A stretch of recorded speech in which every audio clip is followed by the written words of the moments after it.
Hi guys, this is Shayna again. I'm gonna go over some quick basics about Eden. I quickly parsed through some of the stuff and I realized that for you guys it might be worth it to go a little bit more in detail. So regarding city attacks or any attacks in Eden aside from base attacks when you're at war. So I'm talking about bridges, I'm talking about gates, I'm talking about cities, towns, anything really. So cities are this right here. This is a city, a town, a large town actually.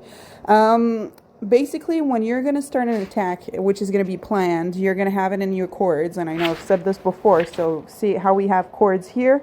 We know which team is doing it, and so whoever is doing the flag for that team already knows. And we have the set time, which is always based on game times. Now, as soon as we start hitting it, what's going to happen first is that you see where the immunity says you need 6,000 immunity to start bringing it down. See, I have 6,300 immunity, so this is fine. I'm going to be one of the first people to actually start hitting it. So that's what you want to do. You want to have all your top people at that city with enough immunity so that they don't get wrecked. So over 6,000 to start hitting it so that everybody can start hitting once it starts going lower in damage, like in health. See where the bar is green and red?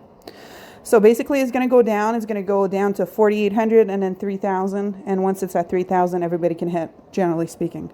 What you want to hit with, and that is the most important part of Eden, whenever you're hitting these targets, use fighters, only fighters. I cannot stress this enough. I repeat again, use fighters, only fighters, not shooters, not vehicles, fighters, just fighters. So I suggest right now, use the last few days we have before Eden starts and train a shit ton of fighters. Do yourself this huge favor. So fighters. The reason for that is that fighters actually hand out the most damage, the most destruction power to bring down these towns. And this benefits you because you're going to end up getting actual benefits from it. If you top score in damage from your fighters, you're going to end up getting rewards. So basically, if you make the top 10 of attackers, you get extra rewards from than just showing up. Every time you show up, you get 2 perks, you get honor points, and you get little free things, like it could be XP, it could be honor, it could be anything really. So if you get top 10 though, you can even get sometimes orange cards and whatnot. So it's really, really, really, really nice. So again, stressing, fighters, just use fighters. Don't use anything else. All right. So that's pretty much the basics on towns and whatnot. What you want to do is have as many active players as you possibly can for these events.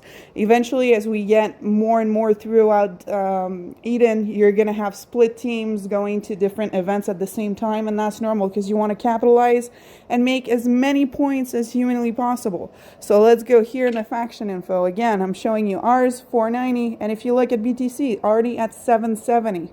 And the reason for that is that they're doing multiple events at the same time, as well as actually pushing us towards wars. So keep that in mind. During Eden, try to be as active as possible and at any given time throughout the day. So it's not one specific bunch of time. So not 1 hour straight, 2 hours straight. It's more like bursts.